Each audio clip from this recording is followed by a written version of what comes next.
Bon, bah, j'ai envie de te dire, l'idée, elle est pas mauvaise, hein, de base, mais ah bah, déjà, bonjour à tous, hein, c'est moi dans les politesses. Bon, je vais arrêter de troller et de faire de l'humour un peu à la Dieudonné. Je voulais revenir sur On y va ou bien, la vidéo de Je suis pas content TV, je suis pas content, pour les intimes, et de Tatiana Ventose en parallèle sur leur chaîne. J'ai participé hier à un live, très mauvais le live, donc plein de coupures de son, on comprenait pas ce qui était dit, on comprenait la teneur du truc, mais on comprenait pas l'ensemble. De quoi ça parle? D'une idée intéressante, mais complexe. Et du coup, j'aurais une question à formuler. C'est un peu le but du truc. Alors, c'est un retour un peu particulier parce que j'aimerais quelque part que je suis pas content et Tatiana et vendent cette vidéo pour juste comprendre le message. Je m'en fous que ce soit moi ou un autre. Ce qu'ils veulent faire, en pratique, c'est aller aux élections européennes, pas avec une liste de gilets jaunes, proposer quelque chose hors système justement, pour foutre un peu la merde. En gros, pour y aller, pour leur but, c'est de filmer par exemple, les lois qui vont être votées, je vais donner des exemples contradictoires, le Front National qui voterait une loi pour l'immigration, c'est tout à fait possible, ou la France Insoumise qui va voter une loi qui va permettre aux banquiers de s'engraisser encore plus. Je suis sûr que ça existe. Ce genre de choses, ils sont lassés de la politique, de toutes les politiques. Je suis pas content, je serais classé complètement à tort du côté des fachos par certains, ça ne fait bien rien, devenant d'un mec qui ressemble à un Arménien et qu'il l'est. Enfin, il n'est pas du tout raciste, il n'est pas juste le communautariste débile, comme moi, quoi, voilà. Il aime tout le monde, mais on peut pas s'entendre avec tout le monde, ou c'est plus complexe. Et Tatiana Ventose, quand elle a son parcours politique, elle vient plutôt de la gauche, puisqu'elle a milité pendant longtemps la France insoumise, jusqu'à un moment, s'être sentie un peu trahie par les idées qu'il véhiculait, et puis elle s'en est décrochée. Et maintenant, ils ont tendance à dire que la politique, c'est quand même de la merde, et donc ils voudraient aller mettre leur nez dedans, par le biais, donc, de ce mouvement qu'ils vont mettre en place, qui n'a pour le moment pas de nom, qui se présenterait aux européennes, qui serait financé par nous, à teneur de genre 1 € par personne. Ils ont calculé que pour se présenter, vu le nombre de personnes qu'il y a sur leur chaîne, à eux deux, ça ferait 1 € par personne, c'est pas énorme. Pourquoi pas? J'ai envie de dire, pour le moment, je sais pas, c'est un petit peu vague. Et donc, s'ils ont les... Je sais pas comment ça marche, hein, vraiment. S'ils ont suffisamment de voix, eh bien, ils pourront aller se représenter au Parlement européen pour les élections européennes, histoire de mettre un peu le wine à République En Marche, dans tous les partis politiques, histoire de détourner un petit peu le truc. En faisant comment? En filmant donc les travers des hommes politiques. François Ruffin, que je semble apprécier, vous avez vu les guillemets que je mets, je le connais pas, mais il a l'air plutôt humain comme homme politique, le plus humain que je connaisse, celui qui me semble le plus proche de moi. J'ai des gens qui le connaissent un petit peu, qui ont été à des manifs avec lui, qui est plébiscité par Philippe Pasco, qui est plébiscité par Étienne Chouard. Peut-être pas Étienne Chouard, parce que Étienne Chouard sera un facho pour François Ruffin, donc déjà il y a des dissonances. Mais enfin bref, moi que Philippe Pasco dise qu'il aime bien quelqu'un, alors qu'il dit que les politiciens, arrivent à certains niveaux, sont presque tous des pourris, ça me pose question, mais peut-être que François Ruffin, filmé dans son intimité, il pourrait nous montrer des travers qu'on n'imagine pas du tout, et que son salaire de SMIC, qu'il prétend toucher en plus de son magazine Fakir sur Amiens et du film qu'il a fait, Merci Patron, peut-être qu'il touche autre chose, peut-être qu'il vit dans des très beaux logements, peut-être que, ça je suis pas sûr qu'il pourrait le filmer, mais voilà, on peut avoir des a priori sur quelqu'un, positif ou négatif, et eux veulent montrer l'envers du décor, tout simplement. Mais ma question elle est là, c'est ok, si on vous donne l'argent, on vous donne les voix, vous avez assez pour aller au Parlement européen, pour ces élections européennes, comment vous pensez qu'une dictature molle, parce que je ne vais pas dire que la France est une dictature, je trouve ça complètement aberrant de le dire, mais une dictature molle, pourquoi pas? Je dis dictature molle parce que par exemple, le droit de manifester va être quasiment interdit. Sauf que comme c'est une dictature molle, ça va pas être comme Poutine qui va dire je veux pas que vous manifestiez, sinon tir à balles réelles, je vous mets en prison, c'est qu'un exemple. Dictature molle, on vous dit vous pourrez manifester, mais si vous mettez des lunettes de plongée et un masque de poussière, vous serez considéré comme un casseur. Donc vous pouvez encourir une peine de prison et une amende importante. Ça, c'est une dictature molle. C'est faire passer les messages de nos langues de façon différente.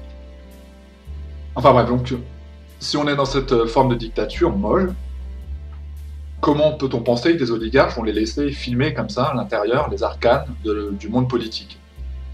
J'y crois pas du tout. Je vois pas comment ils peuvent résoudre ça. On voit un peu justement encore François Ruffin, les problèmes que ça a posé lorsqu'il s'est mis avec un maillot d'équipe, une équipe proche d'Amiens de football, où ça a créé un tollé dans l'Assemblée. Ou bien le jour où il n'est pas mis son costard cravate, qu'il arrive en chemise, encore une fois ça fait un tollé. Comment vous imaginez avec vos caméras à l'Assemblée nationale, au Sénat, je ne sais pas où vous pourrez aller, aux endroits qui vous seront ouverts, filmer les gens dans leur intimité, quelque part, comme caméra cachée, ou enfin comme caméra intime, je sais pas, toutes ces émissions qu'il y a eu un peu de télé-réalité de l'époque. Comment vous pensez que cette dictature molle, donc, va vous accueillir et vous laisser passer comme ça? Surtout sachant, et après ils vont savoir qui vous êtes, hein, ils vont dire ouais d'accord, c'est ceux qui viennent de YouTube, on a compris, ils le disent ouvertement dans les vidéos, qu'ils veulent nous mettre en PLS, donc on va pas accepter qu'ils nous filment. On va pas accepter qu'ils montent les travers, je pense qu'il y a des lois, j'en sais rien, mais je pense qu'il y a des lois à l'Assemblée qui ne permettent pas de tout filmer. On a le retour, c'est encore différent, c'est les élections européennes, mais on a bien une caméra qui filme sur la 3, il y a des chaînes comme ça politiques qui filment l'ensemble, mais ils filment ce qu'on doit voir de ce monde politique.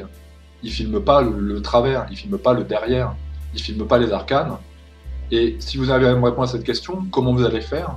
Est-ce que vous pensez que vous auriez les droits? Est-ce que vous pensez qu'au niveau législatif, vous pourrez amener une caméra en plus, filmer ça? Pourquoi pas? Comme ils le disent, ils pensent toucher l'électorat qui ne vote plus aux élections européennes. C'est sur ça qu'ils misent un petit peu. Effectivement, moi je suis plutôt du genre à je m'en balèque des élections en général quand même. Je suis un peu comme vous, quoi, devenu apolitique par la force des choses, avec des idées, mais qui ne sont pas politiques, c'est mes idées, qui a priori ressemblent à certains partis politiques, mais c'est plutôt mes idées qu'un parti politique, c'est-à-dire qu'il y a plein de trucs que je rejette. Donc, pourquoi pas, après tout, voter aux élections européennes pour un parti qui pourrait nous représenter, qui pourrait aller faire l'espèce de confession intime dans les arcanes du pouvoir. Mais est-ce que vous pourrez répondre à cette question? Qui pourrait vous répondre à cette question d'ailleurs? Moi je pense à des gens comme Philippe Pasco qui peut-être pourra vous donner un certain nombre de réponses. Étienne Chouard, est-ce que vous pensez que vraiment vous laissez entrer avec votre caméra au point, mode Rick, comme le film Rick, le film espagnol, pour filmer les arcanes du monde politique? J'ai un doute par rapport à ça énorme. Je vois pas ce semblant de dictature, vous laissez comme ça rentrer dans leur rang aussi simplement. Faire de la politique, oui. Créer qu'il y ait un nouveau parti, même créé par des youtubeurs, ça va dire bon bah ok, pourquoi pas, après tout on s'est habitué à tout. Mais que vous arriviez à déstabiliser ce gouvernement et cette caste politique qui est là depuis des années, comme vous le dites, de la façon dont vous voulez le faire, j'y crois pas trop. C'est vraiment la seule question que j'aurais posée. Comment vous pensez que des hommes politiques, des oligarches, vont vous laisser accepter de vous filmer dans l'intimité? Ou l'inverse, comment vous allez pouvoir les filmer dans l'intimité? Il y a des émissions politiques qui ont été faites comme ça, que j'ai pas vues, je voulais les voir. Marine Le Pen, c'était une journaliste qui a été chez eux dans leur vie, enfin, chez eux. Chez ce qu'ils montraient d'eux, justement, encore une fois. Oh, regardez, j'ai des chiens, j'adore les chats. Oh, c'est magnifique, pourtant je vous pensais facho. Ou bien la France Insoumise, oh, vous savez, moi j'habite dans cet HLM, oh, c'est magnifique. Pourquoi vous montrez pas la maison de vacances qui est un petit peu plus loin? Ben voilà, c'était trop simple, Emmanuel Macron l'a fait hein, avant d'être élu. Il y a eu un documentaire sur lui d'1h30, où il était cool, il était jeune et dynamique. Tout ça, c'est de la propagande. Comment vous pensez, hors système de cette propagande, pouvoir aller poser des questions, ou filmer sans poser de questions, les travers de la politique et les dessous de la politique? En dehors d'une caméra cachée, moi je pense pas que vous ayez le droit au niveau législatif, je pense pas que vous puissiez le faire. Et du coup, ça me semble très naïf comme démarche. Je connais pas assez Tatiana Ventose, je me suis abonné à sa chaîne plutôt par le biais je suis pas content, je suis depuis pas mal de temps. Il a une bonne analyse politique. Ça ne doit pas jouer dans la balance, mais quand même, c'est un ancien franc-maçon. Donc, a priori, ils prennent pas les plus cons des plus cons. Bien qu'il y ait eu Morgan Priest à un moment qui, a priori, a eu le droit de rentrer. Bon, là, on peut se poser des questions sur l'élite. Mais pour Greg, ça m'étonne pas trop. On sent que le mec, il est quand même assez intelligent, qu'il est subtil, qu'il comprend plein de choses. Alors, j'espère que tu pourrais me rassurer en disant non, j'ai réfléchi et je sais où, juridiquement, on peut se placer. Mais est-ce que vous avez posé cette question? J'arrive pas à croire que t'es assez naïf. Du coup, je te tutoie, hein, puisque tu fais partie de mes youtubeurs préférés, même si j'ai pas de youtubeur préféré, parce que vous êtes des youtubeurs, et que je me méfie beaucoup de la personne et du youtubeur, c'est pas la même chose. Il y a un écran interposé entre les deux, et peut y avoir tout un monde. En tout cas, est-ce que vous vous êtes posé cette question? Comment on va vous laisser allez au bout de votre projet. Créer ce mouvement, je suis d'accord, c'est faisable, mais allez au bout et pouvoir filmer les dessous, les strings donc en dessous, la jupe des filles, comme le chantait Alain Souchon. Merci à vous et à bientôt, c'était Retour Sûr. Je mettrai la vidéo de Tatiana en dessous, je mettrai la vidéo de Greg, je suis pas content TV en dessous. Évidemment, je m'attends pas à une réponse 2, j'ai 10 abonnés. Mais c'est même pas le but, mais c'est tous ensemble, collectivement, posons-nous la question de où ça va, et puis surtout, si vous avez une plus grosse communauté, posez-leur cette question, comment vous pensez que ça peut marcher, ce truc, sur le long terme. Et pas vous faire saquer dès le premier vigile qu'il y aura à l'entrée, qui va dire stop, ta caméra, tu la rentres, tu enlèves tout, tu t'habilles en costard, d'ailleurs, tu t'habilles pas comme ça, tu enlèves ton bonnet. Dans ce monde-là, tout est marketé, tout est très préparé. Donc je pense pas du tout, avec mes 10 abonnés, la communauté pour, mais peut-être qu'il y a des gens qui pourront les interpeller sur ces questions-là et leur demander comment vous comptez faire. Merci à vous et à bientôt. Et puis on verra ce qui va advenir de tout ça. Merci à vous et à bientôt. C'était Retour sur On y va ou bien de Greg et de Tatiana Venteuse.